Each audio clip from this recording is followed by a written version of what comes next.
A father arrived to visit his daughter, but his key to her apartment didn't fit. The neighbors told him her husband was throwing parties with other women, and no one had seen his daughter for a long time. Using a GPS tracker, the father found her in a cancer center, fighting a terminal illness all alone. That same night, he saw her husband on social media, toasting to a new life at a rooftop party. This is the story of what happened when a quiet, grieving father walked into that party to deliver a message. Like this video and right where you are watching us from, we will be happy to send you our regards. Stay with us. Don't miss what's coming next. My name is Elijah Sterling, and the world I understand is one of quiet truths. I am a carpenter by trade, a man who has spent a lifetime in the humid, jasmine-scented air of Charleston, South Carolina, learning the language of wood. Wood doesn't lie. You can't rush it. You can't fool it. You must learn its grain, respect its history, and understand its breaking points. A man's life, I've always believed, should be built with the same care, on a solid foundation of honesty, with joints that are true, and a finish that is earned through patient, steady work. For 40 years, my foundation was my wife, Iris, and when cancer took her from me, the house we had built together, the life we had shared, suddenly felt like an empty, hollow structure on the verge of collapse. The only thing that kept the roof from caving in was my daughter, my Nina. Nina was our masterpiece, the beautiful, intricate, and joyful thing we had built together. She had her mother's fierce intelligence and my quiet, steady hands. After Iris passed, Nina became my anchor, my reason. We were a quiet, two-person crew, navigating the calm, deep waters of our shared grief. She was in college then, but she called me every single day, her voice a lifeline that pulled me from the dark undertow of my loss. Even after she graduated and took a prestigious architecture job up in Chicago, a world away from the slow-mannered pace of Charleston, that connection remained our foundation. Every Sunday evening, without fail, the phone would ring, and for an hour, she would fill my quiet, empty house with the sound of her life, her triumphs, her frustrations. Her marriage to Gideon was a decision I had trusted, if not fully understood. He was a sharp, ambitious real estate developer, a man with a quick smile and a handshake that was a little too firm. He moved with the fast, hungry energy of the city, a stark contrast to my daughter's thoughtful, artistic soul. But she loved him, and that was all that mattered to me. I had walked her down the aisle, placed her hand in his, and I had made my peace with the fact that her life was now a structure she was building with another man, 1,000 miles away. I was a consultant on the project now, not the master builder. That's why, when 2 weeks went by without a single call, a cold, unfamiliar anxiety began to take root in my heart. The first Sunday, I told myself she was just busy. Chicago was a demanding world. The second Sunday, when my calls went straight to her voicemail, a message I knew she hadn't recorded, the anxiety began to grow thorns. It was a low primal hum of wrongness, the kind a carpenter feels when he runs his hand over a piece of wood and senses a deep, hidden flaw beneath the surface. I called Gideon. He was breezy, dismissive. "She's fine, Elijah, just swamped with a big project," he'd said, his voice a little too loud, a little too cheerful. "Her phone's been acting up. I'll have her call you." She never did. And so, on a Tuesday morning, driven by a nameless, formless dread I could no longer ignore, I did something I hadn't done in 30 years. I acted on impulse. I packed a small overnight bag, locked the door to my quiet Charleston house, and I drove to the airport. I bought a one-way ticket to Chicago. It was a foolish, extravagant act for a man like me, a man who planned everything. But a foundation was cracking somewhere in my world, and I had to go and see the damage for myself. I told myself I was being a silly, overprotective old man. I imagined her surprise, her laughter at my needless worry. I pictured her opening the door to her Chicago apartment, her face breaking into that beautiful smile that was the mirror image of her mother's. That was the image that propelled me forward, a beacon of hope against the rising tide of my fear. The flight from Charleston to Chicago was a journey across a line of longitude and a cultural divide. I sat in the cramped airplane seat, a man more accustomed to the solid, predictable feel of oak and pine beneath his hands, and watched as the familiar emerald-green marshlands of the Low Country gave way to the neat geometric patchwork of the Midwest. The world below was a blueprint, a grid, a system of interlocking squares that was as foreign to me as the cold, recycled air in the cabin. With every mile that passed, the hope that this was all a silly misunderstanding dwindled, replaced by the steady growing weight of a dread I could not name. A father knows.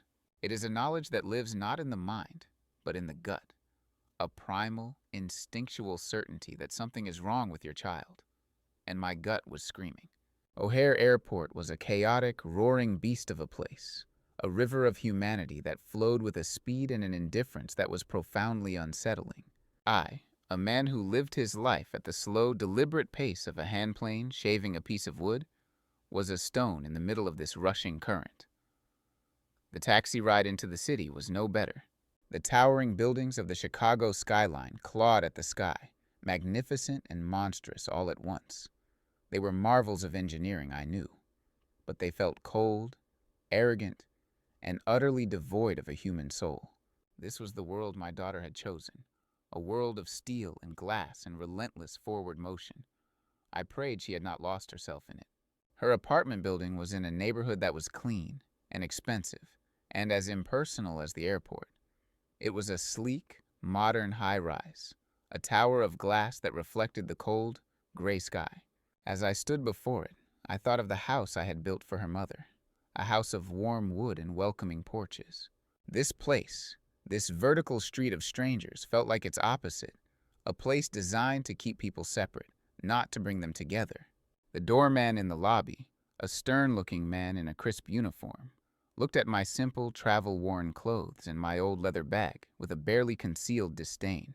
It was only when I said my daughter's name, Nina Sterling, that his expression softened into one of professional politeness. The elevator ride to the 25th floor was silent and swift. My heart was a frantic drum against my ribs, a mixture of a desperate hope to see her smile and a terrible fear of what I might find. I walked down the long, silent, and thickly carpeted hallway until I found it. Apartment 25B. I stood before the heavy, featureless door for a long moment, my hand trembling slightly as I reached into my pocket.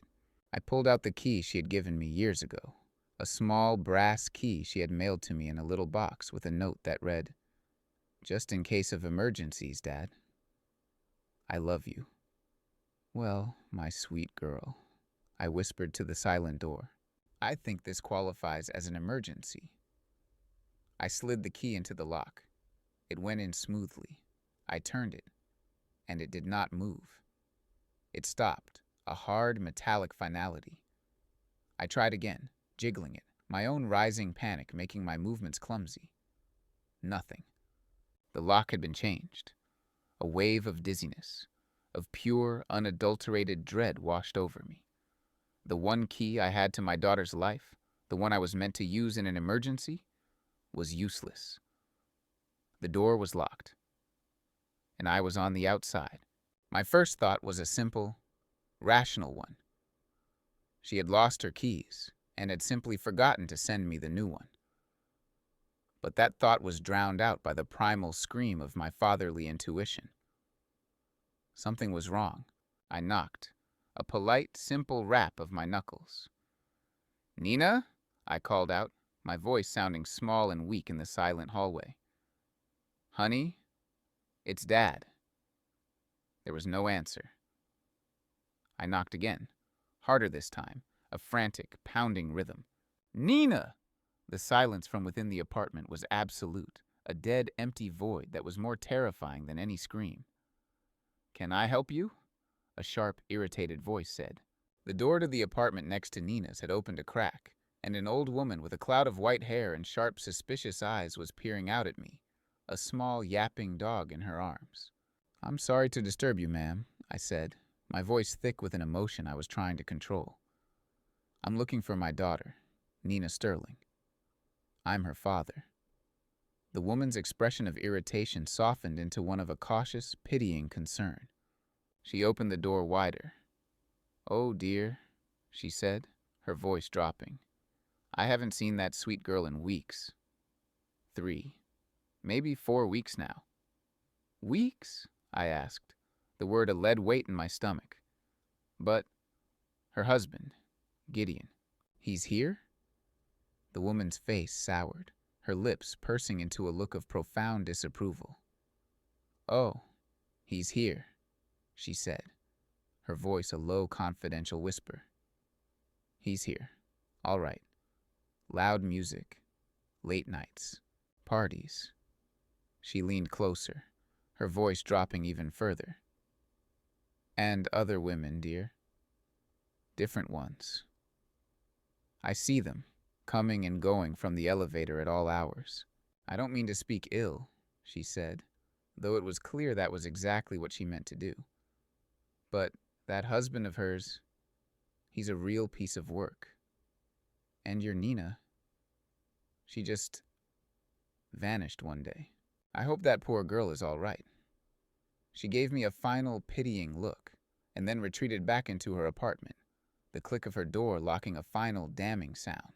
I was left alone in the cold, sterile hallway, the neighbor's poisonous words echoing in the silence. My daughter was not on a business trip. My daughter was missing, and her husband, my son-in-law, was throwing parties with other women in her home. The foundation had not just cracked, it was gone. And my daughter, my beautiful, brilliant daughter, had fallen into the abyss. I stood in the silent, empty hallway on the 25th floor, the neighbor's door a solid, final barrier between her quiet life and the wreckage of my own. Her words echoed in the sterile air, a poisonous, undeniable truth that confirmed the cold dread in my gut. Parties, other women. She just vanished. My daughter was gone, and her husband, the man I had entrusted with her life, was dancing on the grave of their marriage. A hot, primal rage, an emotion I had not felt since I was a young man, surged through me. My first instinct was to wait, to stand here until Gideon returned, until I could look him in the eye and demand an answer. My hands, the carpenter's hands that knew how to build, clenched into fists, and for a fleeting, terrible moment, I knew they could also be used to destroy. But I was not a young, hot-headed man anymore. I was a 70-year-old father, and my only mission was to find my child. A direct, emotional confrontation with Gideon now, without any information, would be a fool's errand. It would give him the advantage, allow him to spin his web of lies, to control the narrative. I needed to find Nina first. I needed to know she was safe. And then, only then, would I deal with her husband. The patient, methodical craftsman in me took over, wrestling the rage back into its cage. I needed a plan. I needed a tool. I retreated to the building's lobby, a cold, impersonal space of leather and steel, and I sank into an armchair that was more art than furniture. I felt like a castaway on a deserted island. The city of Chicago, a vast, indifferent ocean all around me. How do you find one person in a city of millions? Call the police? What would I tell them? That my 35-year-old successful married daughter hadn't called me in a few weeks? They would dismiss me as a doting, overprotective old man. Hire a private investigator? It would take days, weeks, time I felt with a desperate, gut-wrenching certainty that I did not have. I pulled out my own, simple smartphone, an object I used for little more than calls and checking the weather. I stared at the screen, at the grid of colorful icons, and I felt a profound sense of hopeless, technological illiteracy. And then, a memory, a ghost from a simpler time, surfaced in my mind. It was from years ago, when I had bought Nina her first iPhone for her college graduation. She had been sitting with me on the porch of our house in Charleston, patiently showing me how to use my own new phone. "We're setting up family sharing, Dad," she had said, her fingers flying across the screen. "And we're turning on the Find My feature. That way, if you're ever in trouble, or I am, We can find each other.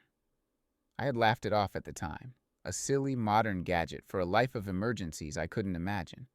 Now, it was my last and only hope. My hands, my big, calloused carpenter's hands, fumbled with the small, slick device. It took me 3 tries to correctly type in the password for my Apple account. My heart pounded with a frantic, desperate rhythm. I found the app, a simple green and blue circle, and I tapped it. A map of Chicago appeared on the screen. I saw a single, pulsating blue dot. Me, sitting in a lobby in a building in Lincoln Park. And then, my breath caught in my throat.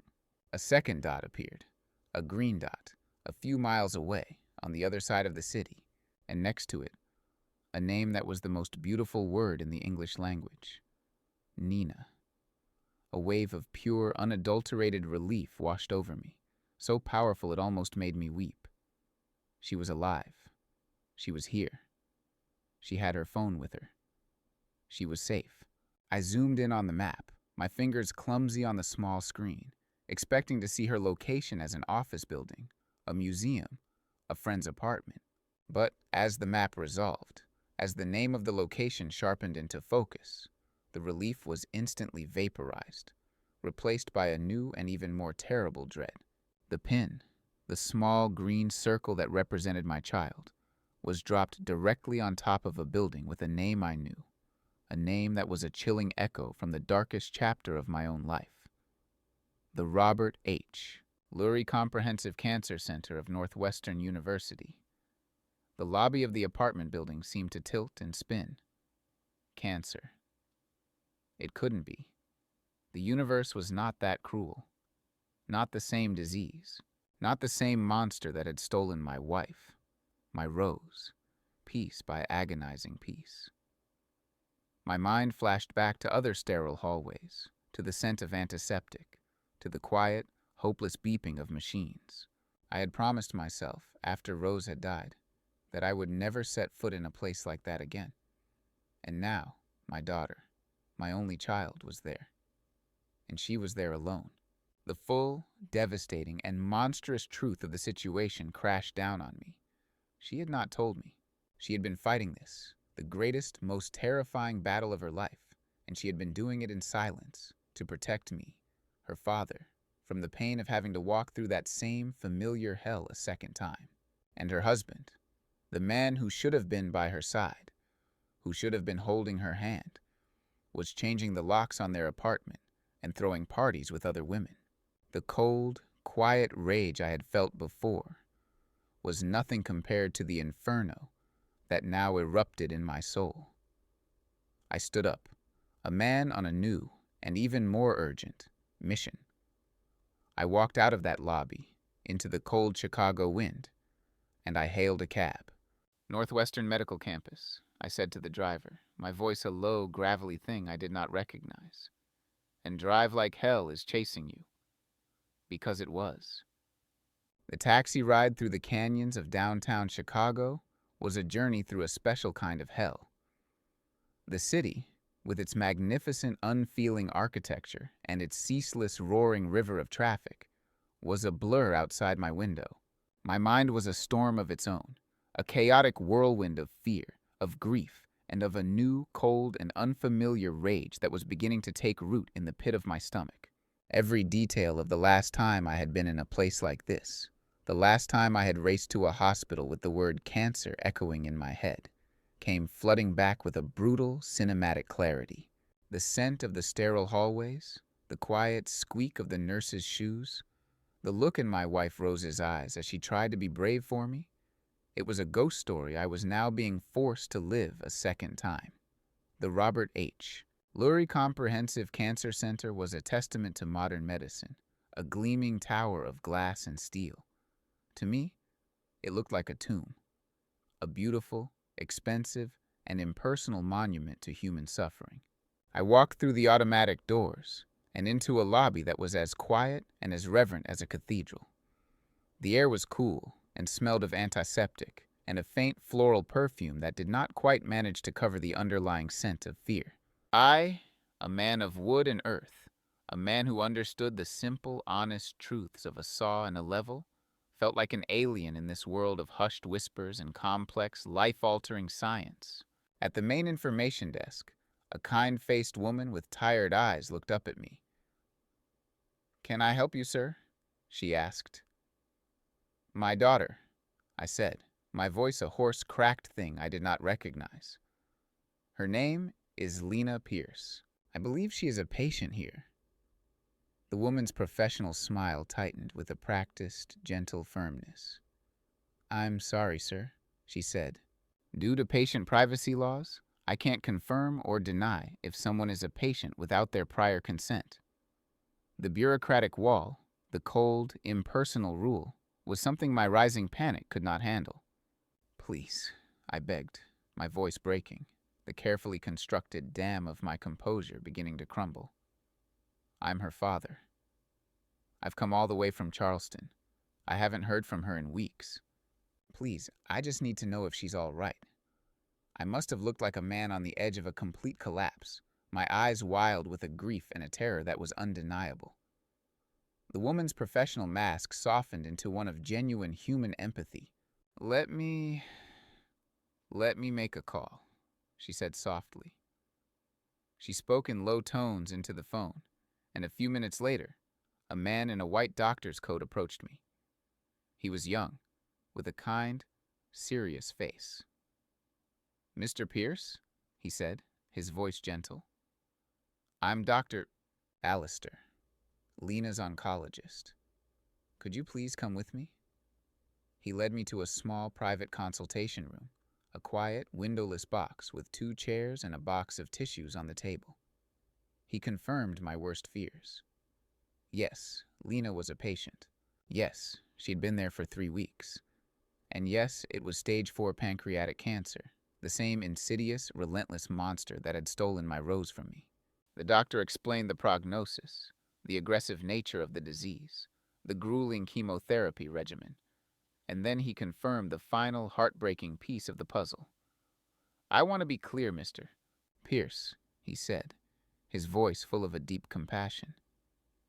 "Your daughter is an incredibly strong and brave woman, and she made us promise not to contact you. She was very, very clear about it.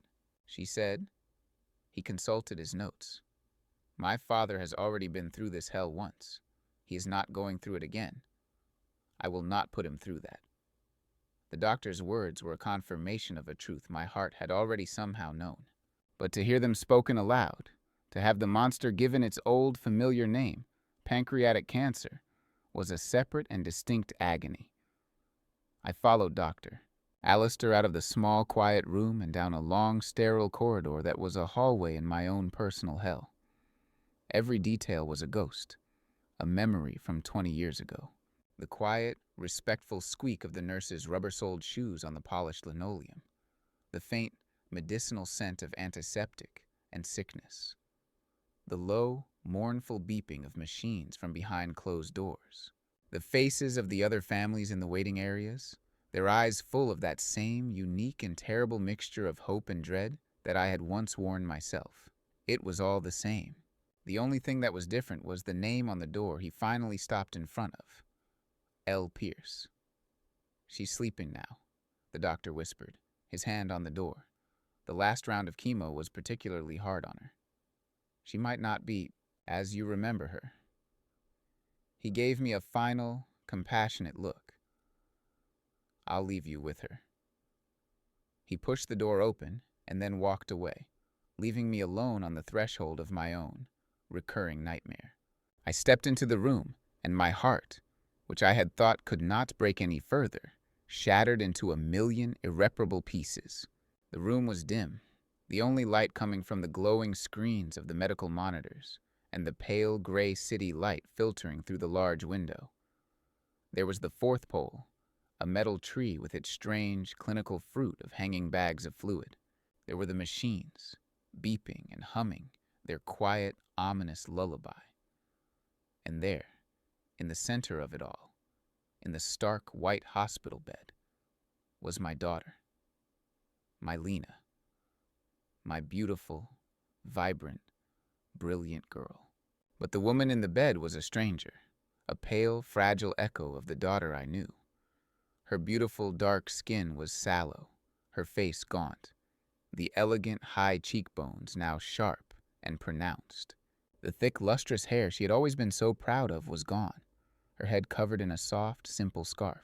She was so small, so diminished by the bed, by the machines, by the disease that was consuming her from the inside out, that a raw animal sob of a grief so absolute it was a form of madness tore its way from my chest. I stumbled to her bedside, my legs weak, and I sank into the visitor's chair, taking her small, frail hand in my own two calloused ones. It felt as light and as fragile as a bird's wing. I sat there in the beeping silence of the room, and I wept.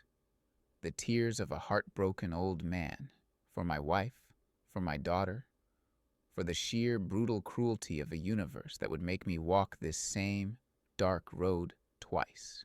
I don't know how long I sat there, but eventually I felt a faint stirring, a weak pressure from her hand in mine.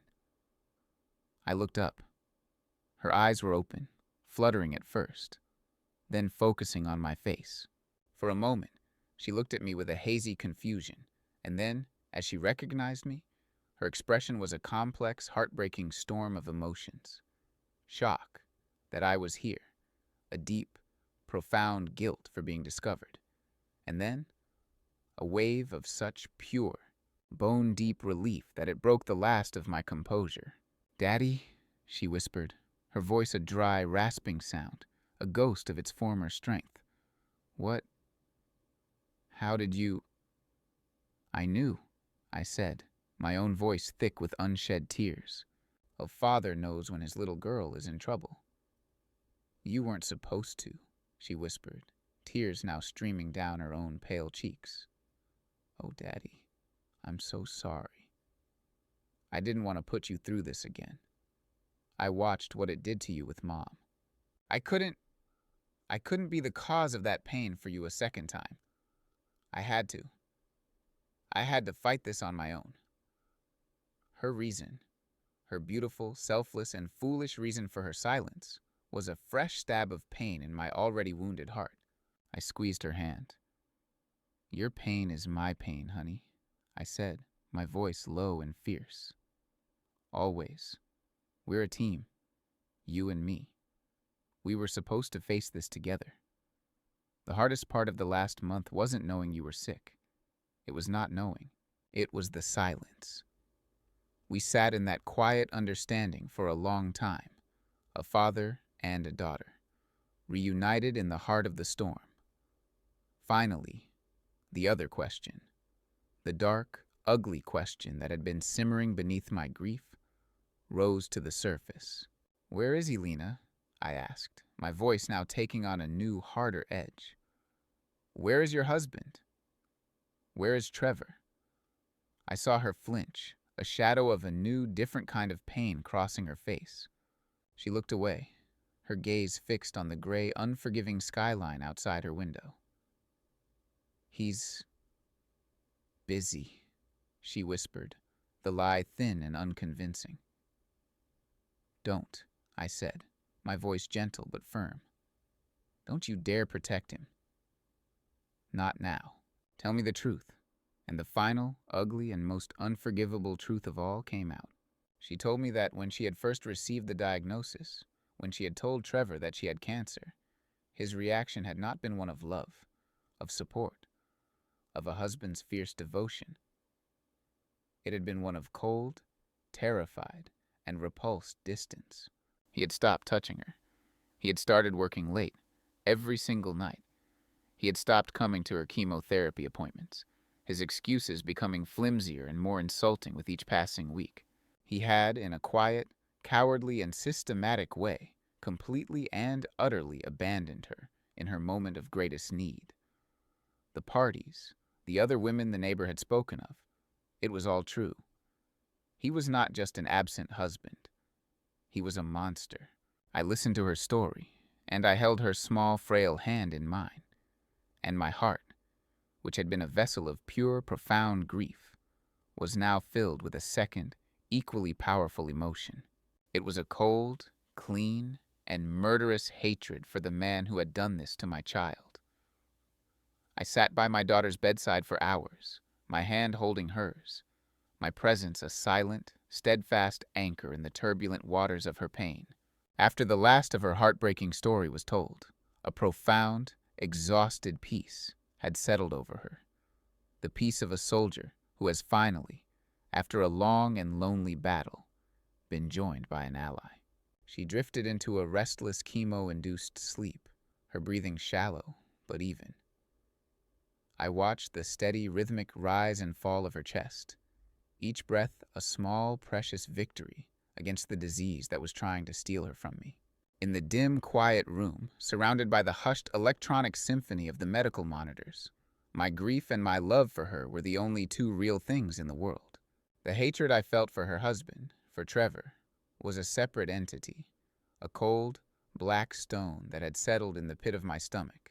It was a feeling so pure, so absolute, it felt almost holy in its righteousness.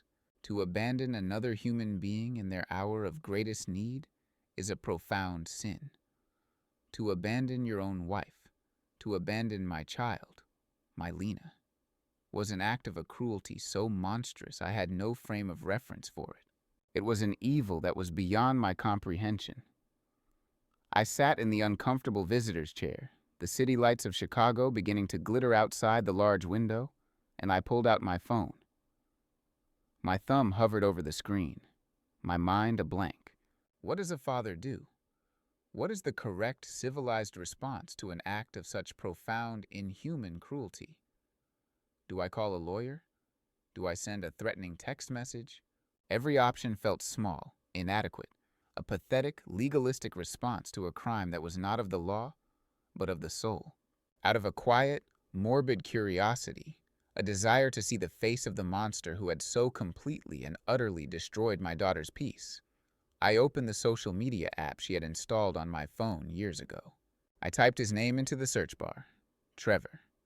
His profile was public, a glossy, curated monument to his own success. Photos of him at charity galas, on expensive vacations, standing in front of buildings he had developed. And at the top of the page, a small, colorful, pulsating circle. A new story, posted just an hour ago. My thumb, as if with a will of its own, pressed on it. The screen of my phone exploded with light and sound, a blast of loud music and raucous laughter that was a violent, profane intrusion into the sacred, quiet suffering of my daughter's hospital room. The first image was a shot of champagne glasses, clinking together, the glittering out-of-focus lights of the city skyline in the background. The next was a short video clip, panning across a crowd of beautiful, laughing people, all dressed in expensive, fashionable clothes, gathered on a trendy rooftop lounge. And then, the camera turned, and there he was, Trevor, my son-in-law. He was surrounded by a group of friends, a beautiful woman whose hand was resting possessively on his arm, a wide, triumphant, and utterly carefree grin on his face. He raised his glass to the camera, his eyes shining with a joy that was a physical abomination. "To freedom!" he shouted over the loud thumping music, "and to new beginnings." The final image was a selfie of him, a stupid, arrogant smirk on his face, the location tagged at the top of the screen. The Aviary Rooftop, Fulton Market. And beneath it, a caption, a final damning testament to his soullessness, living my best life, no regrets. I stared at the screen, at the silent, looping video of his celebration, and I looked at my daughter, sleeping a few feet away, a thin plastic tube delivering life-saving poison into her veins. The contrast, the sheer, cosmic, and unforgivable injustice of those two images was a catalyst. The grief in my heart, the love, the sorrow, it all underwent a sudden, violent, alchemical transformation. It was a supernova of the soul, a moment of such profound, clarifying rage that it burned away every other emotion.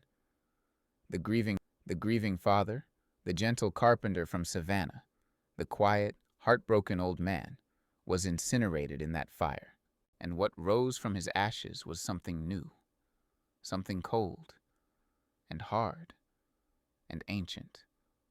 The lion, the protector, the father whose only purpose, whose only sacred duty was to protect his child from the monsters of the world.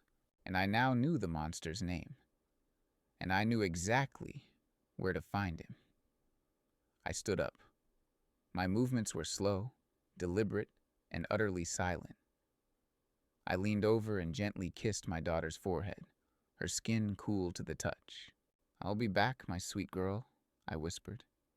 "Daddy has to go take care of something." I pulled the blanket up to her chin. Then I turned and walked out of the quiet, sterile suffering of her hospital room. I walked down the long, silent corridor, my face set like stone, my purpose absolute. The time for grief was over. The time for weeping was over. The time for consequences had just begun.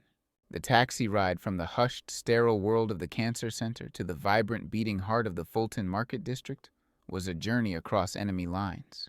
I moved through the city's glittering, nighttime landscape, a ghost propelled by a single, cold, and righteous purpose. The man I had been my entire life, the quiet, patient carpenter, the gentle, grieving widower, the soft-spoken father, had been left behind in that hospital room, a shed skin lying on the floor. The man in this taxi was someone new, someone I did not yet know, a man whose only tool was a cold, hard, and perfectly focused rage. I was not on a mission of vengeance, not in the hot-blooded, screaming way of a younger man. My rage was the quiet, methodical anger of a craftsman who has discovered a deep and unforgivable flaw in a structure and is now preparing to deconstruct it, piece by rotten piece. The aviary rooftop was on the top floor of a sleek, modern hotel that looked less like a building and more like a shard of black glass thrust into the night sky. The lobby was a thrumming, pulsing space filled with the city's beautiful, wealthy, and careless. They were a flock of exotic birds, their laughter loud, their clothes expensive, their faces alight with the easy, unthinking joy of the privileged. I, in my simple, travel-worn clothes, a man whose face was a roadmap of a life of hard work and quiet grief, was a crow in this aviary of peacocks. A large, impeccably dressed man with a velvet rope and a clipboard stood guard at the private elevator. He looked at me, his gaze sweeping over my simple attire, his expression a mask of polite, professional disdain. "Can I help you, sir?" he asked, his tone making it clear that he did not think he could. "I'm here to see Trevor," I said, my voice quiet, but with a new, hard timbre to it that made him pause. "Trevor is hosting a private event," the man said, his hand gesturing vaguely to the velvet rope, the universal symbol for "you do not belong here." "I'm afraid I can't let you up without an invitation." I looked at him, and I did not argue. I did not plead. I simply met his gaze, and I let him see the full, unvarnished weight of the grief and the rage that I was carrying. I let him see that I was not a man to be trifled with. Not tonight. "I am his father-in-law," I said, my voice a low, quiet rumble, "and I have a message for him. You can either let me in that elevator, or you can explain to him tomorrow, when his world is on fire, that you were the one who stood in my way." I don't know where the words came from. They were the words of the new man, the lion who had been awakened. The bouncer stared at me for a long, silent moment, and in his eyes, I saw his professional certainty falter, replaced by a flicker of a primal, human fear. He wordlessly unclipped the velvet rope and gestured me towards the elevator. The ride up was a slow, silent ascent into the heavens of my enemy. The elevator opened, and I was hit by a wall of sound, a loud, thumping bass line, a wave of shrill, drunken laughter, the clinking of 100 glasses. The rooftop was a garden of earthly delights, a glittering open-air space that offered a breathtaking, panoramic view of the city I now hated. And in the center of it all, holding court like a king, was Trevor. I moved through the party like a ghost, a specter of quiet, sorrowful purpose in a sea of loud, manufactured joy. The people, A collection of the city's young, beautiful, and wealthy parted before me, their laughter faltering as they took in my strange, out-of-place presence. I was an omen, a figure of a grim and serious reality that had no place in their world of glittering surfaces and bottomless champagne glasses. They could feel the cold, heavy gravity of my grief, and they shied away from it, their instincts telling them that I was a messenger from a world they did not want to know. The loud, thumping music, the meaningless chatter, the shrill peals of laughter, it all seemed to fade into a distant, buzzing hum as I walked with a slow, deliberate pace toward the center of the rooftop, towards the king of this foolish, hedonistic court. Trevor was standing by the glass railing, a panoramic view of the glittering Chicago skyline behind him, a flute of champagne in his hand. He was in his element, surrounded by a small group of admirers, a beautiful young woman hanging possessively on his arm. He was telling a story, his voice loud and confident, his face flushed with the easy arrogance of a man who believed he was the master of his own universe. He was a portrait of a man without a single care in the world, a man celebrating his freedom and his new beginnings. And he had no idea that his world was about to end. He saw me when I was about 10 feet away. He was in the middle of a sentence, the punchline to a joke, and the words simply died in his throat. His confident, laughing expression froze, and then it dissolved into a look of pure, slack-jawed, and utter disbelief. The color drained from his face. He looked as if he had just seen a ghost, and in a way, he had. He had seen the ghost of the man whose daughter he had left to die alone in a hospital room. "Samuel," he stammered, his voice a choked, confused whisper that was barely audible over the music. "What the hell are you doing here?" I did not stop until I was standing directly in front of him, my presence a sudden cold island of silence in the middle of his party. His friends fell quiet, their smiles fading, their eyes darting nervously between us. The beautiful woman on his arm took a half-step back, sensing a danger she did not understand. I ignored all of them.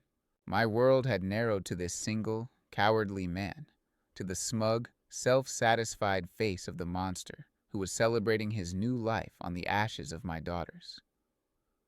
I did not raise my voice. I did not need to. I leaned in close, invading his personal space, forcing him to look into my eyes. I wanted him to see the full, unvarnished truth of the pain he had caused, a truth that was reflected in the cold, hard, and unforgiving depths of my own gaze. And I delivered my message. My voice was a quiet, deadly whisper, a sound of absolute, cold finality that was meant only for him. "I have some bad news for you," I said, my voice a low, steady rumble that cut through the noise of the party. I paused for a single, agonizing beat, letting the words land, letting the seed of terror take root in the fertile soil of his own guilty conscience. "You'll find out what it is," I continued, my voice dropping even lower, "in about an hour." And then I turned and walked away. I did not wait for his response. I did not engage in the argument he was no doubt desperate to have. I simply delivered my quiet, enigmatic, and terrifying sentence, and I left him to be the executioner of his own peace of mind. As I walked back through the now silent crowd, I glanced over my shoulder one last time. Trevor was still standing there, frozen, the champagne flute trembling in his hand. His face was a mask of pure, unadulterated panic, his mind clearly racing through 100 different terrible possibilities. Was Lena worse? Was there a lawyer? Did someone know about the other women?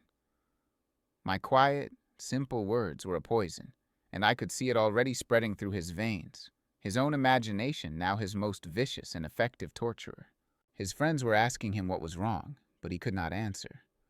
The party, his celebration of freedom, was over. I had just planted a bomb of pure psychological terror in the very center of his world, and I had done it without raising my voice, without throwing a single punch. I stepped back into the elevator, my mission accomplished. The deconstruction had begun. I stepped out of the elevator and back into the hotel's opulent lobby, leaving the chaos and the panic of the rooftop behind me. The bouncer, who had tried to block my path just a short while ago, now looked at me with a new, wary respect, as if I were a man who had just walked out of a lion's den wearing its skin as a coat. He held the door open for me, a silent, almost deferential gesture. I walked out into the cool Chicago night, the city lights blurring into a meaningless watercolor painting. I hailed a taxi, my movements calm and deliberate, and gave the driver the address of the hospital. The first phase of my quiet, methodical war was complete. The bomb had been planted. Now, all I had to do was wait for the detonation. The journey back to the hospital was a journey back to the only thing that mattered. The city, with all its noise and its ambition, its rooftop parties and its secret, desperate sorrows, faded into the background. My entire world, my entire purpose, was now contained within the 4 sterile walls of my daughter's hospital room. As the taxi moved through the city, my phone, which had been silent for my entire trip, began to buzz. And then, it did not stop. It was a frantic, incessant, and deeply satisfying vibration in my coat pocket. I pulled it out. The screen was illuminated with a frantic, desperate energy. Trevor, a missed call, then another, then a text message. I opened it. What the hell was that? What news? A minute later, another one. Is it Lena? Is she okay? Samuel, you have to tell me if she's okay.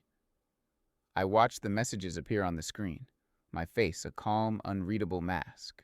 His panic, his sudden, desperate concern for the wife he had abandoned, was a pathetic and transparent performance. He was not concerned for Lena. He was terrified for himself. The messages kept coming, a digital torrent of his unraveling psyche. Stop playing these games, old man. Whatever you think you know, you're wrong. Then, a few minutes later, the tone shifted from anger to pleading. Samuel, please, just call me. I'm begging you. I'll come to the hospital. I'll do anything. Please just tell me what's going on. I read each message and I felt nothing. No pity, no satisfaction, just the cold, detached focus of a craftsman observing his work. I had applied the perfect amount of pressure to the weakest joint in his character, his own guilty conscience, and the entire structure of his arrogant composure was beginning to splinter. My silence, I knew, was a far more effective form of torture than any threat I could ever make. For weeks, my daughter had lived in a world of unanswered calls, of silences, of the terrifying, unknown abyss of his abandonment. I was now forcing him to live in that same world. I was making him feel the same powerlessness, the same frantic, clawing fear of the unknown. I was letting his own imagination, his own guilt, be my most effective and vicious weapon. The phone rang again, his name flashing on the screen. I looked at it, then calmly, deliberately, pressed the button to decline the call. I arrived back at the hospital, the quiet of its halls a welcome respite from the noise of the city. I walked back to Lena's room, the scent of antiseptic, a strange, familiar comfort. She was still sleeping, her face peaceful in the soft, dim light of the room. The only sound was the steady, rhythmic beep of the heart monitor, a sound that was, to me, the most beautiful music in the world. I sat down in the uncomfortable visitor's chair, the same chair I had left what felt like a lifetime ago, and I took her small, frail hand in mine. My phone buzzed again in my pocket, an angry, impotent insect in the sacred quiet of the room. A new message from Trevor. I'm at the hospital. They won't let me up. Samuel, for the love of God, what have you done? I reached into my pocket, and without even looking at the screen, I pressed and held the side button until the device went completely dark. I had silenced him. The first phase of my retribution was complete. I had severed his peace. I had planted a seed of terror that would now grow into a monstrous tree, and I had reclaimed my position as the sole guardian of my daughter's world. I sat in the darkness, holding my daughter's hand, a quiet, patient carpenter, waiting for the dawn, and for the next phase of my deconstruction to begin. The day after my confrontation with Trevor was a day of quiet, strategic clarity. The lion that had awakened in me was not a creature of blind, roaring rage. It was a patient, methodical hunter. I had spent a lifetime as a carpenter, a man who understands that the most effective way to dismantle a structure is not with a sledgehammer, but by carefully, precisely removing the key, load-bearing supports. Trevor's life, his entire glittering empire, was a poorly constructed house of cards, built not on a solid foundation of character, but on the flimsy, shifting sands of reputation and the confidence of other wealthy men. And I knew exactly which supports to remove first. I did not spend the day by my daughter's bedside, consumed by grief. I spent it in the hushed, book-lined quiet of the Chicago Public Library, a flip phone, and a newly purchased notebook my only tools. I was a man out of my element, a Southern craftsman in a world of high finance, but I had a lifetime of practical wisdom, and I had a deep cellular understanding of how men like Trevor think. Their greatest strength, their reliance on a network of mutual self-interest, was also their greatest weakness. All it would take was a single, well-placed seed of doubt to make the entire structure tremble. I started with a list of names. Names I had overheard Lena mention over the years, the key players in Trevor's world, his primary investors, the senior partners at the banks that funded his developments, the influential city planners who approved his projects. I then spent hours using the library's computers, my old, calloused fingers moving slowly over the keyboard, researching these men. I learned where they went to church, what charities they supported, what boards they sat on. I was not looking for blackmail material. I was looking for a point of connection, a shared language. My first call was to a man named Arthur Vance, a deeply religious old-money real estate mogul who was the primary investor in Trevor's latest, most ambitious project. I did not call his office. I called the main line of the Baptist church where, I had learned, he served as a deacon. I left a simple, quiet message. "Mr. Vance," I said, my voice full of a weary Southern gravity. "My name is Samuel Pierce.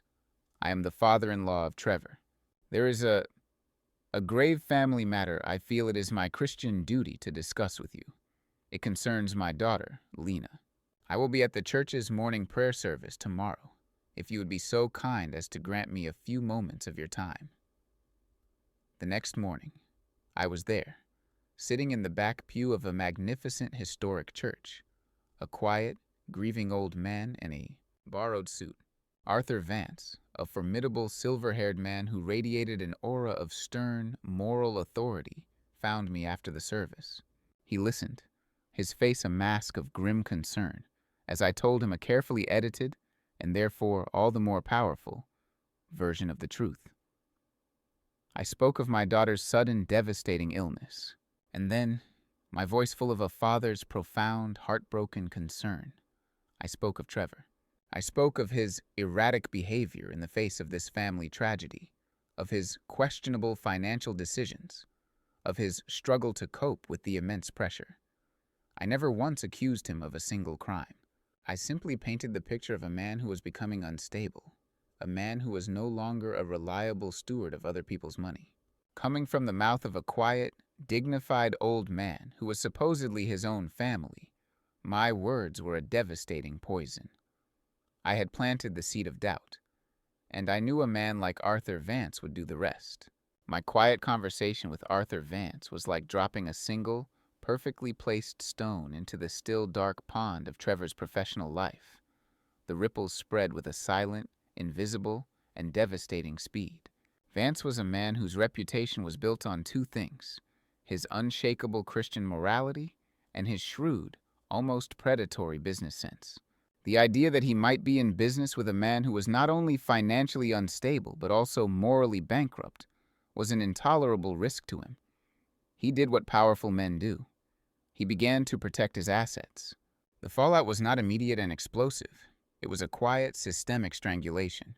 I followed the story through the local business journals and the hushed, concerned phone calls that began to come into my daughter's hospital room from friends and former colleagues of hers and Trevor's, all of them now trying to understand the sudden, inexplicable earthquake that was shaking their world.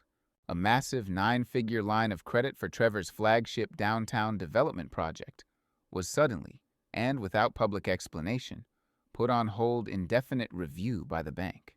A key partner in another one of his ventures, a man who was a close associate of Arthur Vance, abruptly pulled out, citing vague concerns about the project's leadership stability. The scaffolding of confidence and trust that had held up Trevor's entire empire, a structure built on the perception of his own genius and invincibility, was beginning to groan and buckle under a strain it was not designed to withstand. Trevor, I heard, was in a state of frantic, desperate panic.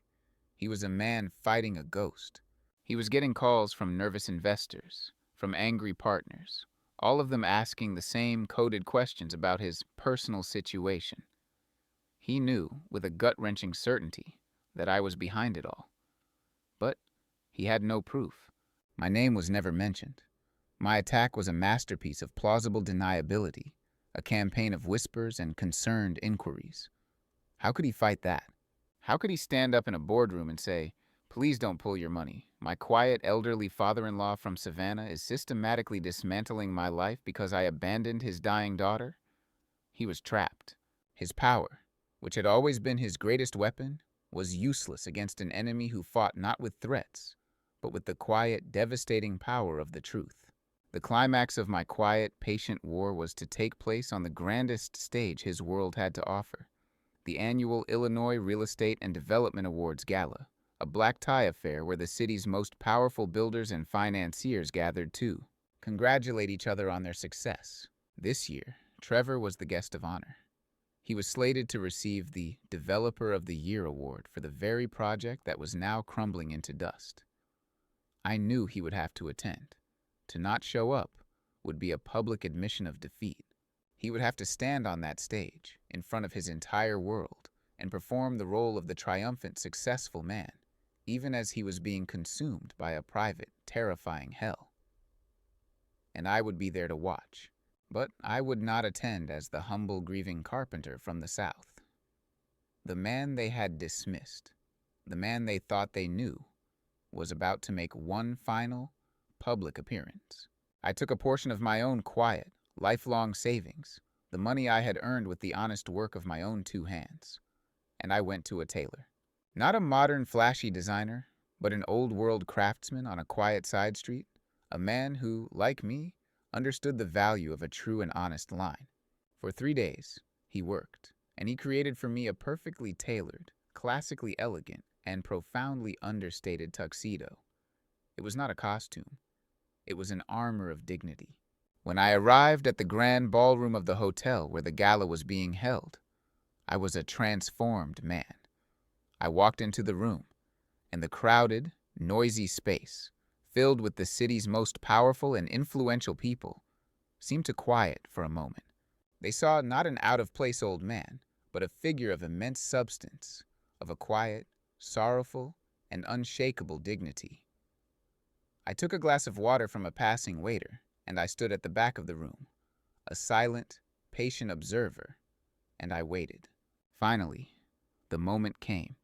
Trevor was called to the stage to receive his award. He walked up, his movements stiff, a forced, ghastly smile plastered on his face. He began his speech, a hollow, desperate performance of gratitude and confidence. And as he spoke, his eyes scanned the crowd, searching for his investors, for his partners, for a sign that his world was not, in fact, on fire. And then, his eyes found mine. He saw me, standing at the back of the room, in my impeccable tuxedo, my face a calm, unreadable mask of quiet, paternal judgment. And in that moment, his confident facade, his carefully constructed performance, began to crack. His voice faltered. He lost his place in his speech. The king, on the stage of his greatest triumph, had just seen the ghost of his own ruin. Trevor stumbled through the remainder of his acceptance speech, his words a hollow, robotic recitation of thanks to people whose names he seemed to barely remember. The confident, charismatic man who had taken the stage just a few minutes before was gone, replaced by a nervous, sweating imposter. His eyes kept darting to the back of the room, to where I stood, a quiet, unmoving figure of judgment. I was the ghost at his feast, the specter of the truth he had so callously abandoned, and my silent presence had completely unnerved him. He finished his speech to a smattering of confused, polite applause and practically fled the stage, desperate to lose himself in the crowd, to re-establish his dominance through a series of handshakes and confident smiles. But it was too late. I had already begun my final quiet maneuver. I did not make a scene. I did not need to. A quiet, devastating truth is always more powerful than a loud, angry accusation. I watched as Trevor made a beeline for the most powerful man in the room, my old acquaintance, Arthur Vance, no doubt desperate to shore up the support of his most important investor. And I made my own, quiet approach. I did not go to them. I went to the woman standing next to them, a woman I knew from my research to be not just Vance's wife, but also the city's most influential society columnist, a woman whose weekly column was the final word on who was in and who was out in the world of Chicago's elite. I waited for a small pause in their conversation, and then I stepped forward, my face a mask of a profound and noble grief. "Mr. Vance, forgive me for interrupting," I began, my voice a low, respectful, and heartbroken southern drawl. Vance turned to me, a look of confusion on his face. Trevor saw me, and his face went ashen. "Do I know you, sir?" Vance asked. "My name is Samuel Pierce," I said, extending a hand to him and then to his wife. "I am Lena Pierce's father, Trevor's father-in-law." I looked at Trevor and gave him a sad, paternal smile.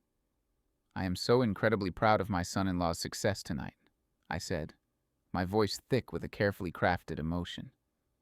"But I must confess, my heart is heavy. I have just come from the hospital." The columnist's eyes, I noted, sharpened with a professional interest. "The hospital?" she asked, her voice full of a sudden, sincere concern. "Yes," I said, and I let a single, perfect, and utterly believable tear well in my eye. "My daughter, Trevor's wife, Lena. She is in the final stages of pancreatic cancer. She is at the Lurie Cancer Center, fighting for her life." I let the devastating news land, a quiet, terrible bomb in the middle of their glittering, celebratory world. "Trevor," I said, turning to my son-in-law, who was staring at me with a look of pure, horrified disbelief, "has been under an incredible amount of stress. He is not coping well. We are all, of course, praying for them both." I then gave a small, grief-stricken bow. "Please, forgive my intrusion. Enjoy your evening." And then I walked away. The work was done. I had not shouted. I had not accused. I had simply, with a profound and heartbreaking sadness, told the truth. And I had done it in front of the one person in the room who would ensure that the truth would spread like wildfire. I retreated to my quiet corner at the back of the ballroom, and I watched as the poison I had just administered did its work. I saw the columnist whisper something to her husband. I saw Arthur Vance's face harden, a look of profound moral disgust settling over his features as he looked at my son-in-law. I saw him turn his back on Trevor, a brutal public shunning, and walk away. The columnist began to move through the room, a butterfly of gossip, and with every person she spoke to, every quiet, shocked whisper, I could see the atmosphere of the ballroom changing. The looks that were now being directed at Trevor were no longer of admiration, but of a cold, horrified contempt. His confident smile, his award, his celebration, it all now seemed ghoulish, monstrous, obscene. The story of the noble, grieving father from the South and the callous, partying husband who had abandoned his dying wife was now the only story in the room. Trevor felt it. He felt the temperature of the room drop by 20 degrees. He saw the whispers, the way people would stop talking when he approached, the looks of disgust. He saw his entire world, his entire reputation, his entire carefully constructed life dissolving around him in real time. He looked across the room, and his eyes, full of a new, dawning, and absolute terror, met mine one last time. And then, he did the only thing he could do. He fled. He practically ran from his own awards gala, a public and humiliating retreat from the world that had, just an hour before, been celebrating him as its king. I stood in the back of the room, a quiet, solitary figure in the midst of the chaos I had just created. I felt no triumph. I felt only a deep, profound, and weary sadness. My war of retribution was over. My enemy had been defeated. But what now? It was then that a man approached me. He was the chairman of the board for the very hospital where my daughter was fighting for her life. "Mr. Pierce," he began, his voice full of a deep and sincere sympathy, "I have just heard about your daughter and about the situation with her husband. On behalf of the entire city, I am so sorry." He spoke of the need for better support for the families of cancer patients, for a place for them to stay, for resources to help them navigate the nightmare. And as I listened, a new, unexpected, and powerful idea began to form in my mind. I had just finished a work of deconstruction. Perhaps it was time to start building something new. The aftermath of the awards gala was a quiet, swift, and total victory. Trevor's public and social immolation was complete. By the next morning, the story, in its most devastating and sympathetic form, was the only topic of conversation in the city's elite circles. The story of the noble, grieving father from the South and the monstrous, celebrating son-in-law who had abandoned his dying wife. Trevor did not wait for the inevitable financial collapse that would follow his social ruin. He simply disappeared. He emptied his office, put his condo up for a panic sale, and vanished, a coward fleeing the battlefield of his own making, leaving nothing behind but the wreckage of his own good name. He was a ghost now, a cautionary tale whispered at cocktail parties, and he was no longer my concern. My world, which had for 3 weeks been a whirlwind of anger and strategic warfare, now became very small and very quiet. It was reduced to the 4 sterile walls of my daughter's hospital room. I moved to Chicago permanently, trading my quiet, sun-drenched life in Savannah for a small rented apartment near the hospital, a simple, functional space that was nothing more than a place to sleep and to gather my strength for the only battle that now mattered. I became a fixture on the oncology ward, the quiet, steady old man who sat by his daughter's bedside from dawn until long after the sun had set, my presence a constant, silent vigil.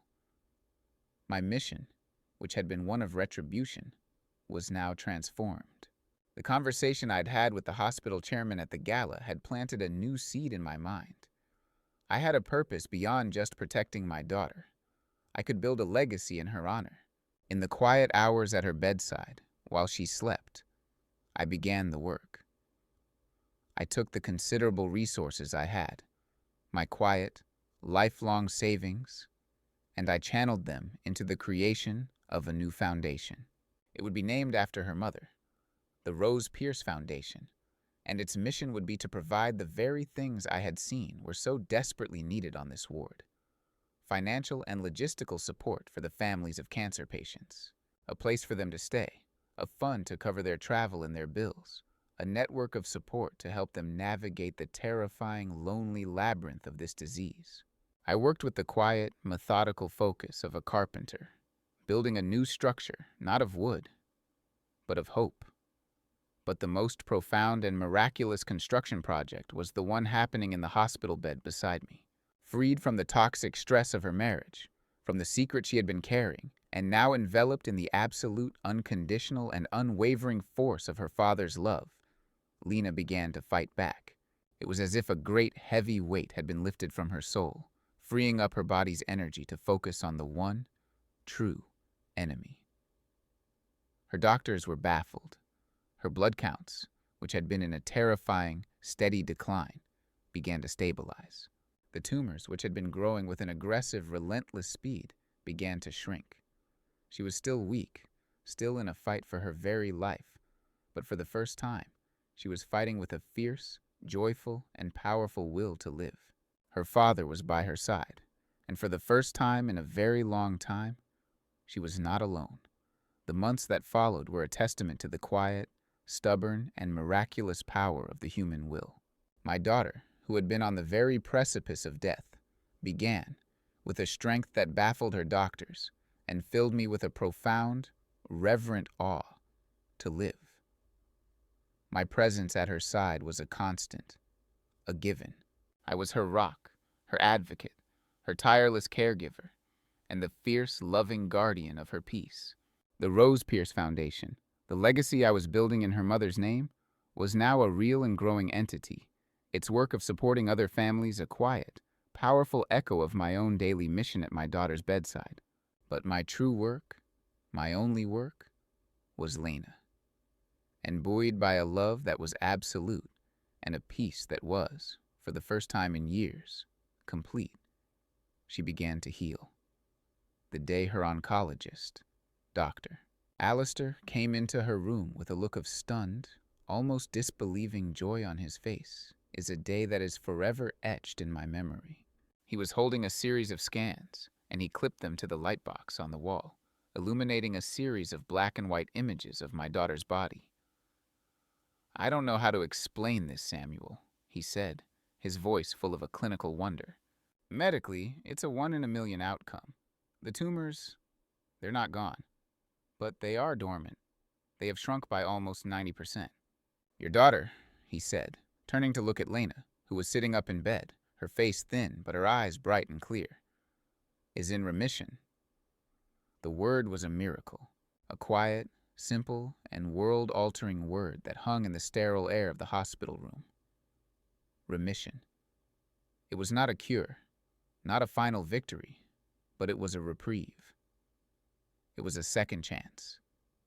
It was life. We wept, the three of us, not with the ragged, desperate tears of grief, but with the clean, beautiful, and overwhelming tears of a joy so profound it was a form of grace. As Lena's physical strength slowly began to return, a new and more complex work of healing had to begin. Her body had survived the war, but her spirit bore the deep, invisible scars of her dual traumas, the betrayal of her husband and the brutal intimacy of her own mortality. It was during her long recovery that she found her own unique form of therapy, not in an office, but in a small sunlit art room in the hospital's wellness center. She discovered Clay. I would watch her for hours, this daughter of mine, this brilliant architect, as she sat at the pottery wheel. Her hands, my hands, covered in the wet, gray slip of the clay. I saw in her work a reflection of my own. She was a builder. She would take a formless, chaotic lump of earth, and with a patient, steady, and loving touch, she would center it. She would give it form. She would shape it into something beautiful, and strong, and whole. The process was messy.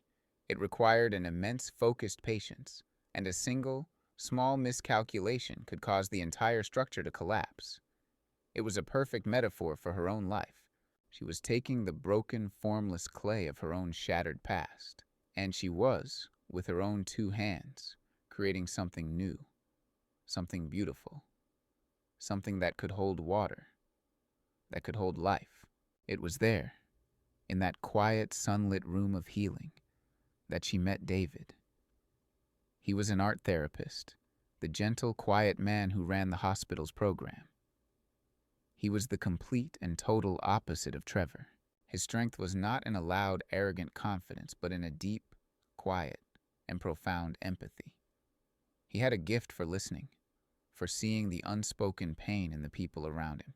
He and Lena began as teacher and student, but I watched as a quiet, gentle friendship began to bloom between them, a friendship built on a shared understanding of life's fragility and the healing power of creation. With Lena on her own, steady path to recovery, with her own new life beginning to take shape, I found a new purpose for myself. My work as her primary caregiver was lessening, and the quiet, empty hours of my days needed a new shape. I became a volunteer at the cancer center. The foundation was my public financial legacy, but this was my private, personal one. I did not build things. I simply sat. I sat with other fathers, with other husbands, in the quiet, desperate waiting rooms, and I listened.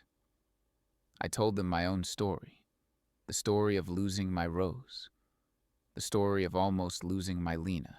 I became the wise, quiet carpenter of the oncology ward, a man who knew a thing or two about foundations and about how to keep standing when the storm is trying to tear you down.